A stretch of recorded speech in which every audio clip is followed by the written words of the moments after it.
Appearance of the FA Cup this weekend. You travel to Arsenal. How excited are you for the tie? Really excited. We want to continue our improvement of the team. We know that we have a lot of history during this cup. We know that at this stage we had a very difficult game, but we are looking for it. And we want to win the game and to improve in a lot of things that we did wrong in the first game against them. So let's see it. We'll have a bigger than usual away support, being a cup tie. How much can that be an inspiration to your team? Yeah, it's always inspirational to see our fans, not just away but at home.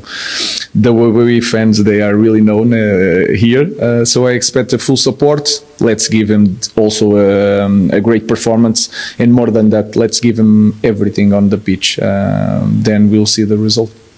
Your thoughts on Arsenal and the challenge they pose? It's a very good team. They work together for a long time. They can change the game with set pieces. We know that we can train a lot, but we know that we are going to suffer in that moment. I think we need to be better with the ball that we did the last game. We have to be more aggressive. We were good on build up, but we have, and we saw it in video, that we need to improve in certain aspects. So we'll see. Freezing conditions, snow everywhere in Manchester. I hope it hasn't hindered any preparations. No. So we worked. We have the best conditions in the world. So we cleaned the field a lot of times. So we don't miss a training because of the sun.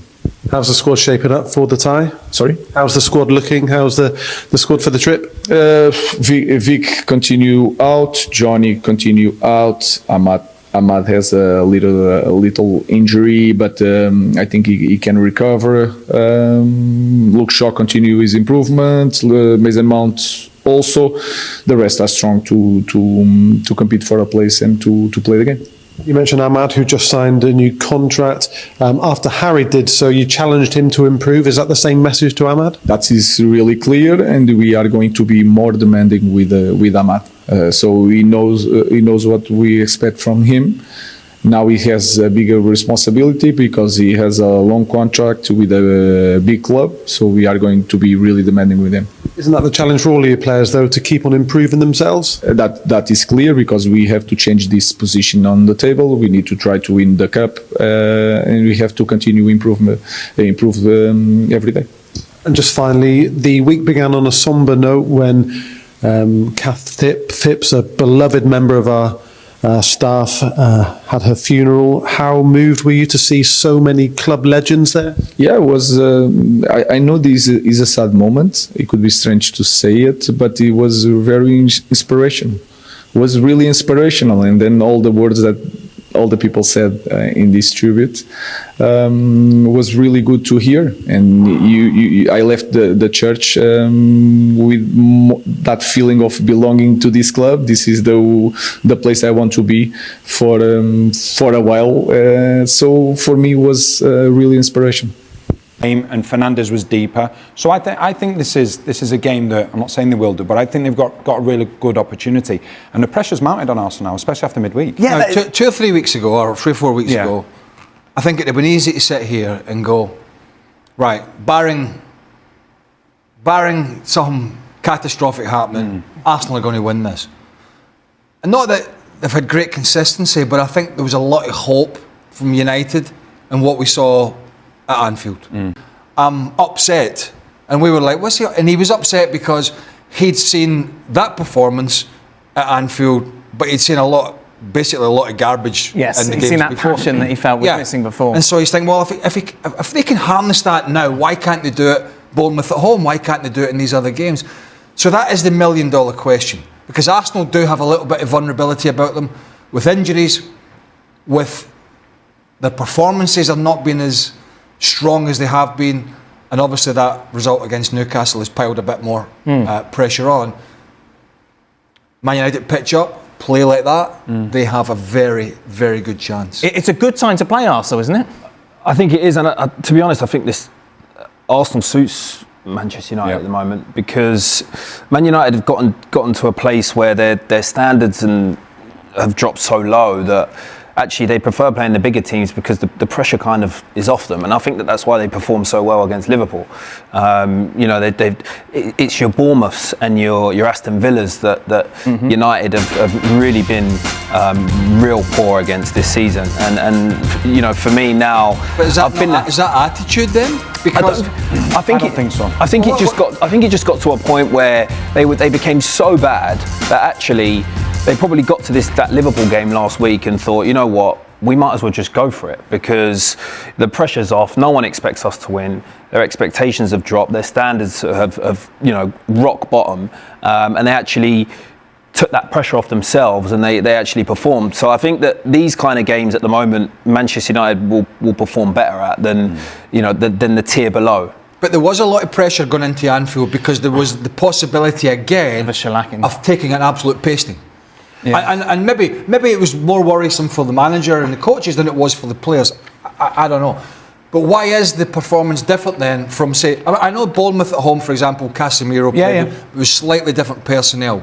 But how can there be such a sea change from the Man City game, the next 4 games they lose, they're terrible, and then they pitch up and, I mean, they could easily have won that game at Anfield. Yes, the personnel was different, but the mindset had to be different as well. I don't, to a certain extent, personnel. I think you look at Eriksen and Casemiro both started against Newcastle. For me, that was strange. Was that potentially the manager sending a message saying, I need better players than this in midfield for the style that I want to play? Their 3 best performances that I've seen so far, yes, they got beat by Arsenal 2-0, but you could see what they were trying to do. Manchester City win and Liverpool. It's when, going back to what Kieran says, first of all, the onus isn't on them. They don't have to dominate possession. If you look at Manchester United, and this has been unfortunately the case for a number of years now, when they play against the lesser teams, where they have to dominate the ball, they don't have enough leaders, they don't have enough players that will organise, so therefore they get caught out. When you play Liverpool, you play Man City, you play Arsenal, you can sit back. You can sit back and say, right, okay, you can have the ball. Look at the goal that United scored, the first one from Martinez. That was a good defensive shape. They were like, okay, we can push on now. It's when they get caught wide open, that's where they're completely lost at the moment, because the team is still, when they have to be expressive and when they have to play really expansive, it's a team of individuals. When they have to play as a tight unit, then it's collective, because it's easy to be as a collective. It's easy to be a collective when you don't have to dominate. But there has been games against, we could say, mid-table opposition where they haven't always had the bulk of the ball because they haven't been that good. Is it a sense that at home at Old Trafford there is a pressure from the crowd to push forward? Yeah, you think, and then all these things that you're talking about come to fruition, out of shape, you know, not organised, and then the quality's not been. But the crowd, you know, that home crowd pushing you forward, not accepting the fact that they're sitting back against mediocre teams, and then they get caught out. I think you do add that to it, but it's no surprise that they've conceded so many goals from set pieces. And this goes back to the organisation side of things. You know what it's like? It's like when I was playing myself and you played against the big teams, when you played against the Arsenals, the Manchester Uniteds, the Manchester Cities, the Liverpools, the Chelseas, as a defender, it wasn't the easiest game because you were playing against world-class individuals, but it was an easier game because you were compact. Whereas when you're playing against the so-called lesser teams, and I'm talking even about Manchester United at the moment, that's where they struggle. And the fact that they've conceded so many set pieces, that tells you all you need to know about the lack of organisation. So if you're playing expansive football, who's communicating, who's organising? I don't see anybody in the team that's doing that. Therefore, if you've got that blueprint of we're sitting back and we're sitting deep, we only have to move 5 or 10 yards at a time. what's wrong with Arsenal? Well, it's certainly gone flat.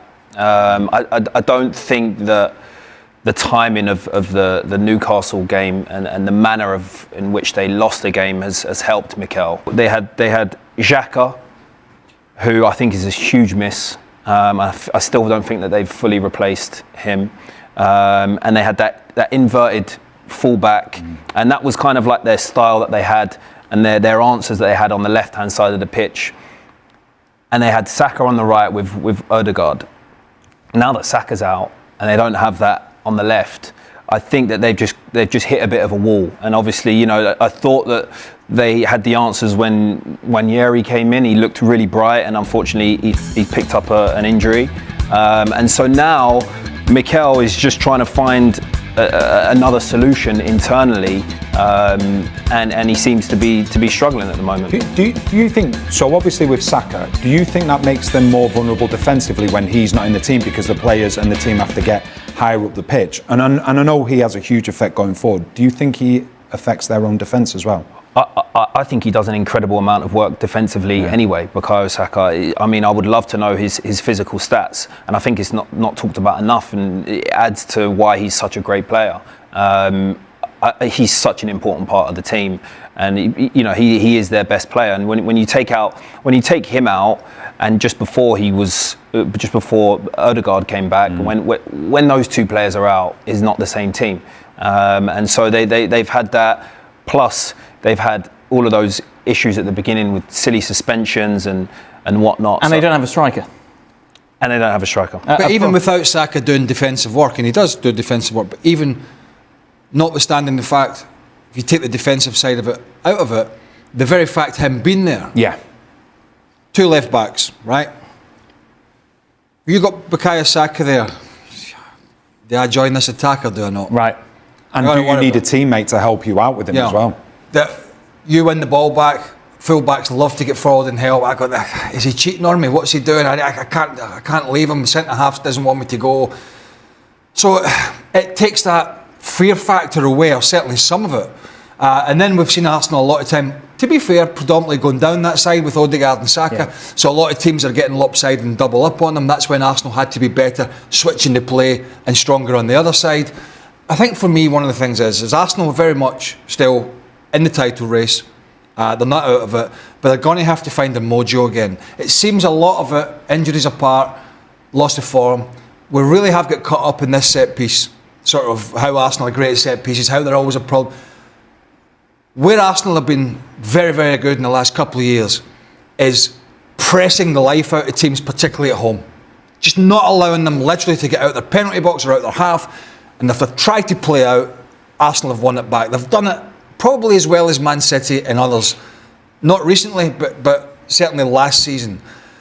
Then when they got the ball and they won it back, they were on you like a flash again. The speed of the transition was so quick, and I just feel they've lost a little bit of that. When they do win it back, they just don't get at the back four as quickly as they once were. So do you think then, because Odegaard is the one that initiates the press, but then Saka follows. So if Odegaard's initiating the press and you haven't got Saka, all of a sudden, does that press then get a little bit stretched out? I've just watched games, particularly at the Emirates, when I've thought, wow, this, whoever it was, one of the, I mean, it's not always been the best of teams, but I thought, these teams are trying to play out, and Arsenal are just not letting them out their own half. It was like they were smothering teams because they knew they were so much better. They'd win it back, then they'd go and play. I just feel with Arsenal, it's got a little bit pedestrian and a little bit predictable. And if they are going to find a way back to catch Liverpool or even beat Man United in this FA Cup, they're going to have to get back to the basics. And that was dominating games, winning the ball back quickly, and using their pacey players going forward. When they win it, into midfield, out to Martinelli, and they're flooding forward. You don't have a chance as a team to get back into defensive positions. Whereas lately, I feel with Arsenal, they give you a chance to get bodies back behind the ball.